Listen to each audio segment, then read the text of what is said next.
عوام کو جو ہے بیکاری بنا کر اور یہ پھر چلتے کرتے ہیں. تو اس طرح سے اگر ہم نے اپنا ملک کو چلانا ہے اور یہ دورہ معیار انصاف کا ہم نے برتنا ہے تو پھر 25 کروڑ عوام کا اللہ ہی حافظ ہے. نواز شریف کے لیے اور معیار ہے, عمران کے لیے اور معیار ہے, عام پاکستانی کے لیے اور معیار ہے. بند کر دیں یار. میں تو پہلے کہا کہ کفر کی ریاستیں چلتی ہیں, ناانصافی کی نہیں چلتی. کسی کو نکالنا ہے اور کسی پارٹی کو ختم کرنا ہے اور کسی پارٹی کو بنانا ہے تو یہ مذاق سیاست کا کب تک پاکستان کے ساتھ کھلواڑ ہوتا رہے گا. دیکھیں اینری کے سنگر نے بابا شہید ذوالفقار علی بھٹو کو کہا تھا کہ تم ایٹم بام بنانا بند کر دو ورنہ تمہیں عبرت کا نشان بنائیں گے. پتہ نہیں کب ہم دھرتی ماں سے پیار کرنا شروع کریں گے اور کب ہم اپنے لیے جینا شروع کر دیں گے. سپر پاور ایک کو بنا دیتے ہیں, پھر جب مشرف کا دور آتا ہے 9/11 ہوتا ہے تو پھر ہم امریکہ کی گود میں چلے جاتے ہیں, پھر ہم ان کی غلامی کرنا شروع کر دیتے ہیں.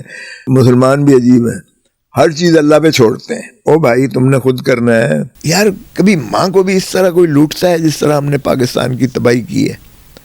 ہم نے اپنے آپ کو تو عمارت کی عظمتوں پر پہنچا دیا اور دفن کر دیا. ہم نے اپنی ریاست کو ہم نے بیکاری بنا دیا. بسم اللہ الرحمن الرحیم. السلام علیکم ناظرین, میں ہوں آپ کا ہوسٹ دستگیر مختار. آج ہم آپ کی ملاقات کرواتے ہیں سابق گورنر پنجاب جناب لطیف کھوسہ صاحب سے. آئیے آپ کو ملواتے ہیں. سر یہاں ہم بیٹھے ہیں, سنا تھا محترمہ بینظیر بھٹو نے یہاں پہ سٹے بھی کیا تھا, کیا یہ سچ ہے؟ یہ بالکل صحیح ہے. یہاں بھی تھیں, یہاں بھی محفل کیا کرتی تھیں یہاں جتنے, بلکہ جب یہ بیوی نومبر 2007 میں آئیں, غالباً 7 نومبر تھی, 17 تک رہیں, تو یہاں سارے مخدوم امین فہیم صاحب تھے اور شاہ محمود قریشی تھے اور یوسف رضا گیلانی, مخدوم یوسف رضا گیلانی صاحب تھے اور ناہید خان 3 صفدر تھے, عباسی اور رحمان ملک فوت ہو گئے ہیں وہ بھی تھے, اور بہت سارے یہاں سارے تقریباً جتنے تھے. تو میرے گھر کو سب جیل بنا دیا گیا. وہ جو ہے 250 بندہ اندر تھا تو وہ باہر نہیں جا سکتا تھا, وہاں سے لے کے اور ادھر تک سارا جو ہے پورا پولیس کا پہرا تھا. بی صاحبہ نے پھر ہمارے پاس ظاہر ہے اتنے بستر تو کسی گھر میں نہیں ہوتے ہیں, پھر ہم نے محمدی بسترے وہ فوم لگوا کر, تو مخدوم صاحب کو تو بے نظیر بھٹو صاحبہ کو بھی ہم نے ان کو علیحدہ ایک اوپر سویٹ دے دیا تھا اور مخدوم صاحب کو بھی دے دیا تھا. شہری رحمان بھی تھیں, وہ بھی باہر کیف. باقی ساروں کے لیے ہم نے, ذوالفقار مرزا اس وقت بی کے گارڈ تھے اور یہ جو تھا وہ بھی گارڈ تھا. سراج دورانی جو سپیکر ہیں وہ بھی ان کے محافظ کی حیثیت سے ایک قسم کے یہاں وہ بھی تھے. تو باہر کیف یہاں جو ہے ان کو امبیسڈرز بھی باہر کے ملنے آتے تھے اور سارے. تو 7 سے 17 تک 10 دن بیوی یہاں رہی تھی, اور اس کے بعد بیوی نے جب لانگ مارچ کرنا تھی تو انہوں نے پہلا جو ہے یوسف رضا گیلانی کو ذمہ لگایا. یوسف رضا گیلانی کو قصور سے انہوں نے پکڑ لیا. پھر آگے شاہ محمود کی ڈیوٹی تھی. شاہ محمود جو ہے فیصل آباد سے جو ہے وہ کھیتوں میں بھاگے کیونکہ ان کو بھی پکڑ لیا, اور پھر آگے جو ہے اس طرح سے تسلسل تھا کہ جو اگر یہ پکڑا جائے گا تو پھر آگے اس کا سفر کون جاری رکھے گا.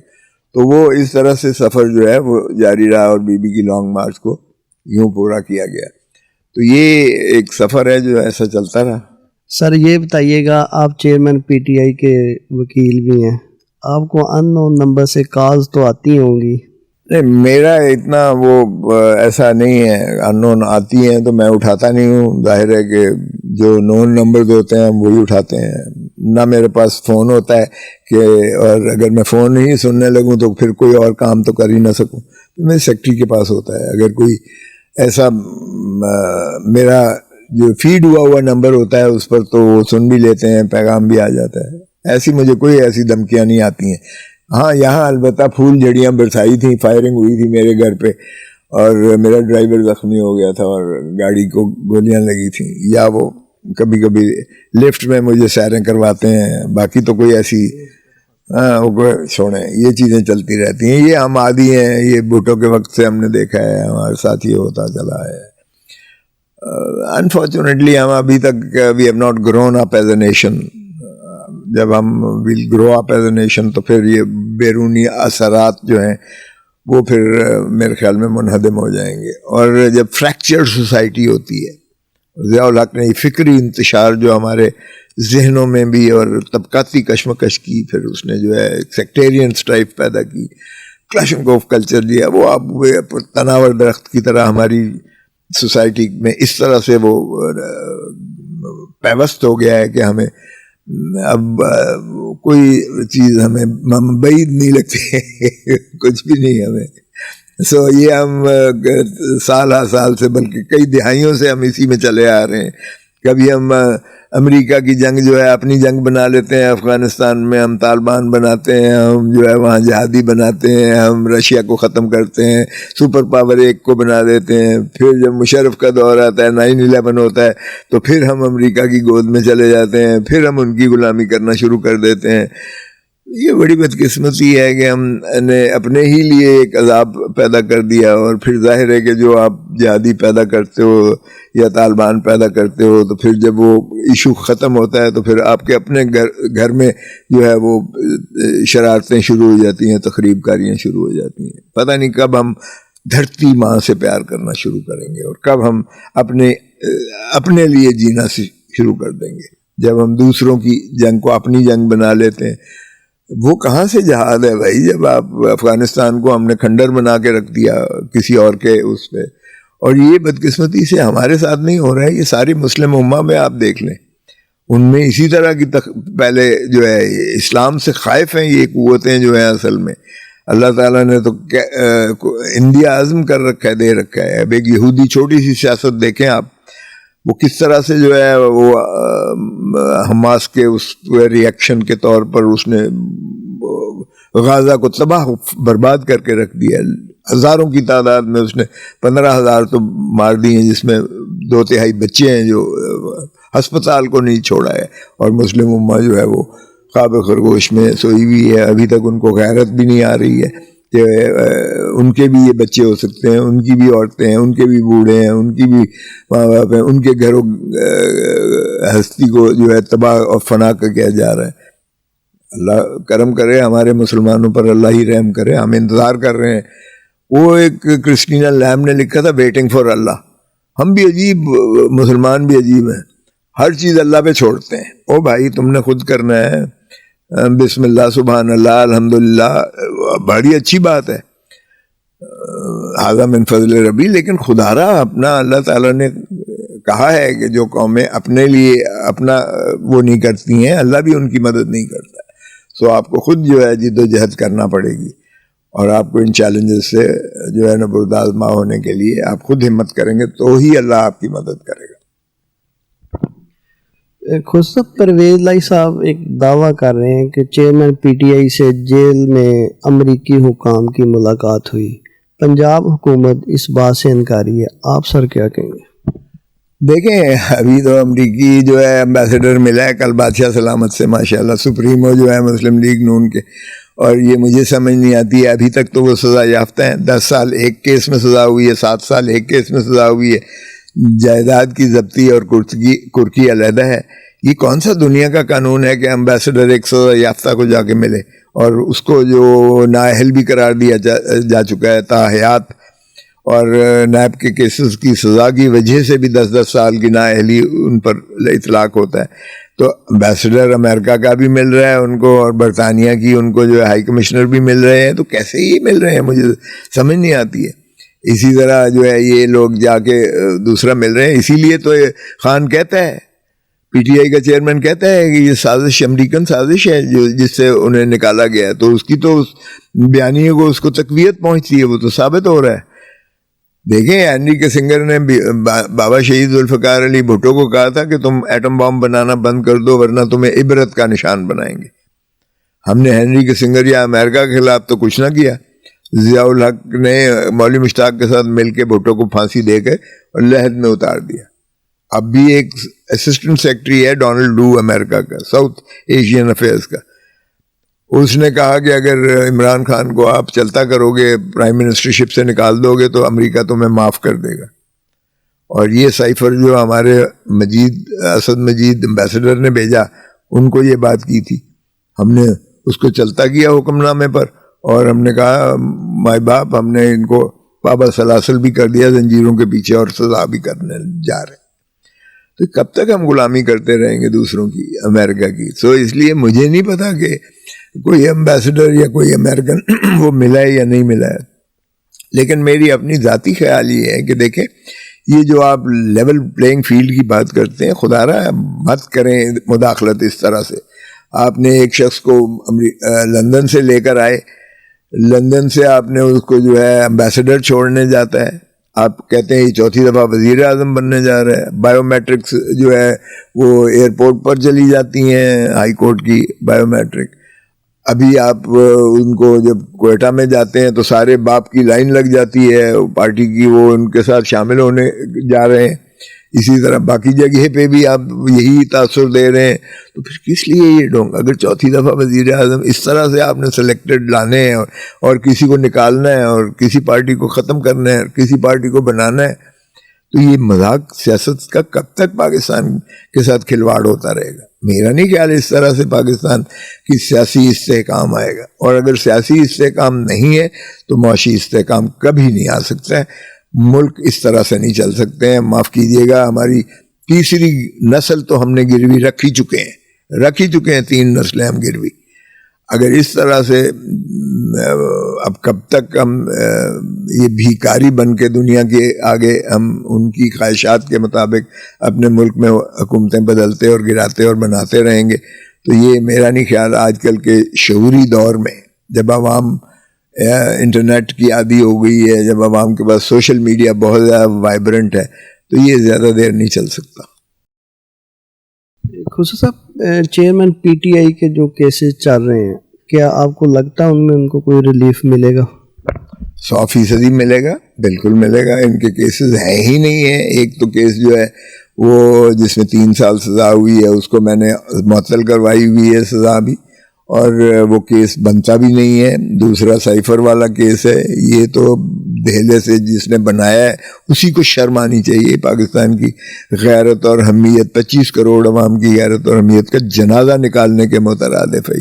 اس میں کون سی پاکستان کی دفاع خطرے میں پڑ گئی ہے، یا کون سا دشمن کے ہاتھ میں راز آ گیا ہے؟ وہ بھائی خدا کا خوف کرو، آپ کیس بناتے ہوئے بھی سوچو تو صحیح۔ پھر اس کے دفعے وہ لگائیں جس میں سزائے موت اور عمر کہہ دو، تو یہ نہیں ہے۔ دیکھیں کفر کی ریاستیں چلتی ہیں، ظلم کی ریاستیں نہیں چلتی ہیں۔ اس لیے میرا نہیں خیال کہ ظلم اور ناانصافی کی جو ہے سے ریاست کو چلایا جا سکتا ہے، یا ریاست جو ہے پھلے پھولے گی۔ سو مت کریں اس طرح نقصان پاکستان کا۔ سر، میں نے اپنے پچھلے پروگرام میں بھی سانحہ 9 مئی کے حوالے سے ایک بات کی تھی۔ اس میں یہ تھا کہ جو بڑے بڑے لوگ ہیں وہ ایک پریس کانفرنس پہ باہر آ جاتے ہیں، ایک مزدور ہے جو بے گناہ بیچارے، ان کا کیا ہونا چاہیے؟ اس کے بارے میں آپ کیا کہیں گے سر؟ یہ دوہرا نظام ہے۔ نواز شریف کے لیے اور معیار ہے، عمران کے لیے اور معیار ہے، عام پاکستانی کے لیے اور معیار ہے۔ بند کر دیں یار۔ میں تو پہلے کہا کہ کفر کی ریاستیں چلتی ہیں، ناانصافی کی نہیں چلتی ہیں۔ سو یہ تو بالکل اندھے کو بھی نظر آ رہا ہے کہ نواز شریف کے لیے عدالتیں وچ کے جا رہی ہیں اور آگے آگے ہے، اور ابھی ان کی پرسوں کا 22 کو رکھ دیا ہے، اور 22 کو اللہ کے فضل سے ان کو بری کر دیا جائے گا، اور پھر کہیں گے دیکھا جی میں تو تھا ہی بے گناہ۔ حالانکہ میں نے وہ انکوائری ہیڈ کی تھی پارٹی میں سیکرٹری جنرل تھا، اور اس وقت اعتزاز حسن میرے نیچے تھے، اور فاروق نائک تھے، اور رضا ربانی تھے، اور یہ اپنا نیر بخاری تھے۔ ہم نے یہ سارا پاناما لیک والا جو ہے یہ اس کا احاطہ کیا تھا۔ پھر براڈ شیٹ ایک فارن فرم تھی جس نے ایسٹ ریکوری یونٹ ساری دنیا میں، وہ ان کی شریفوں کی جو ہے 5 آف شور کمپنیز تھیں، نیلسن، نیسکول وغیرہ، اور انہوں نے جو ہے منی لانڈر کر کے شریفوں نے جو دولت باہر لے گئے تھے، اور پھر اس کے بعد جو ہے انہوں نے نہ صرف وہ بنایا حدیبیہ پیپر مل بنائی، بلکہ دنیا میں جو خریدے تھے، پارک لین ہے، ون ہائیڈ پارک ہے وغیرہ، اور دنیا کی قیمتی ترین ایسٹس اور پراپرٹیز لی تھی۔ وہ دھرتی ماں کو اس طرح سے لوٹا تھا کہ آپ کی سوچ ہے۔ قاضی فیملی تھی ایک، ادھر ان کے بینامی اکاؤنٹس بھیجے تھے، اور پھر اس کو جو ہے اسحاق ڈار کا اقبال جرم کا بیان تھا، وہ اس کے ذریعے سے بھی ہمیں سارا پتہ چلا کہ کس طرح سے یہ پیسے لے جاتے تھے, کس طرح سے دنیا میں یہ خرید و فروخت کرتے تھے, اور کس طرح سے پھر ان کے دونوں بیٹے ماشاءاللہ وہ لندن میں ہی ہیں, اور وہ کہتے ہیں ہم یو کے سٹیزن ہیں, اور ان کی بڑے بڑے وہاں کاروبار اور امپائرز بنائی ہوئی ہیں. ڈار صاحب کے اپنے فرزند ارجمند دبئی میں بہت بڑے ان کے عالیشان قسم کے پلازاز ہیں, اور ان کی جو ہے بہت بڑے بزنسز ہیں. تو یہ انہوں نے تو کمال ہی کر دیا, اور پھر اگر یہ بری ہو جاتے ہیں تو کہیں گے ہم بے گناہ ہیں جی. کیا بات ہے, پھر اللہ ہے, اللہ مالک ہے, پھر آئیں یہاں وزیر اعظم بنیں, لوٹیں, اور پھر جو ہے جا کے وہاں پاکستان کو اور غریب کر کے ذلیل کر کے عوام کو جو ہے بھکاری بنا کر, اور یہ پھر چلتے کرتے ہیں. تو اس طرح سے اگر ہم نے اپنا ملک کو چلانا ہے اور یہ دورہ معیار انصاف کا ہم نے برتنا ہے, تو پھر 25 کروڑ عوام کا اللہ ہی حافظ ہے. سر آپ اگلا وزیر اعظم کس کو دیکھ رہے ہیں جی؟ میں تو نہیں سمجھتا کہ یہ اس لائق ہے جو چوتھی دفعہ کہتا ہے کہ مجھے وزیر اعظم بنایا جائے. یہ تو انتہائی ظلم ہوگا اس ملک کے ساتھ, پاکستان کے ساتھ ظلم ہوگا اگر ایسا ہوا تو. اور باقی رہا یہ ہے کہ اب جمہور کا حق ہے, عوام کو یہ حق دیں, عوام جس کو بھی پسند کرتے ہیں اس کو وزیر اعظم بننے کا حق ہے. لیکن اگر یہ مسلط کریں گے کسی کو تو یہ بہت بڑا ظلم ہوگا اس ملک کے ساتھ بھی, اور وہ چل بھی نہیں سکے گا. یہ تو غلط فہمی نکال دیں دماغ سے کہ یہ اس طرح سے مسلط کر کے بادشاہ سلامت ہمارے اوپر, اور کہیں گے کہ پورنش بجا لاؤ, غلام ہیں ہم, ان کا سر بسجود ہو جائیں گے. یہ نہیں ہوگا. اس لیے کون بنے گا, میں سمجھتا ہوں اسی کو بننا چاہیے جس کو جمہور پسند کرتی ہے, جس کو عوام ووٹ دیں, اور صاف اور شفاف الیکشنز ہونے چاہیے.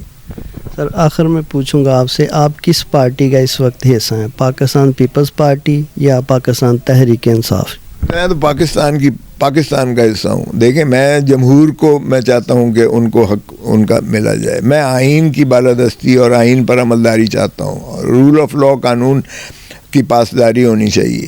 عدلیہ کو آزاد ہونا چاہیے, اور عدلیہ کو جو ہے بلا کسی اثرات کے فیصلے کرنے چاہیے. بنیادی طور پر میں پیپلز پارٹی ہوں, اور میں پیپلز پارٹی کے منشور سے متفق ہوں جو بابا شہید ذوالفقار علی بھٹو اور رانی شہید بے نظیر بھٹو کا تھا. اب پاور پالیٹکس ہے, پاور پالیٹکس میں میں بالکل یقین نہیں رکھتا. اگر آپ نے کسی کے جوتے پالش کر کے اقتدار میں آنا ہے تو معاف کیجیے گا, یہ میرے لیے قابل قبول نہیں ہے, میں اس کو تسلیم نہیں کرتا. سو اب اس کو جو مرضی سمجھ لیں, میں کہاں ہوں. میں بنیادی طور پر ایک محب وطن پاکستانی ہوں, اور میں پاکستان کی عظمتوں کو جو ہے چاہتا ہوں کہ اجاگر ہوں, اور وہ تبھی ہو سکتی ہیں جب آئین پر عملداری کریں, قانون کی پاسداری کریں, جمہور کو, پاکستان کے عوام کو ان کا حق دیں, حق کے حکمرانی دیں. سر آخر میں ہمارے ٹی وی ٹوڈے کے ناظرین کے لیے کیا میسج دیں گے؟ دیکھیں, ٹی وی کا تو فرض یہی ہونا چاہیے کہ وہ عوام کو آگہی دیں, اور سچ پر, صداقت پر مبنی ہو. آپ کے کسی آج جو ہے ٹی وی کے آپ کے چینلز بک چکے ہیں. آج کوئی بھی آپ کا ٹی وی چینل نہیں ہے جو مثبت جو ہے وہ رپورٹنگ کرتا ہو, جو سچائی پر مبنی, جو ہے صداقت پر مبنی. آج تو ہم خوف کے اس اسپیل کے تابع ہیں کہ ہم تو کوئی نام بھی نہیں لے سکتے کسی بندے کا, اور کس پر تنقید کرے اور کس کی جو ہے اچھائی کی جو ہے بندہ آشکار کرے, یہ بھی ممکن نہیں ہے. اور آپ کا کوئی چینل بھی اس طرح اس معیار اور اس کسوٹی پر نہیں اترتا ہے. تو میں یہی کہوں گا کہ سچ کو پروموٹ کریں, اور جو ہے مثبت صحافت کریں, عوام کو جو ہے آگہی دیں, اور عوام کو خوشیوں کی طرف اور امید کی جو ہے طرف لے کر جائیں.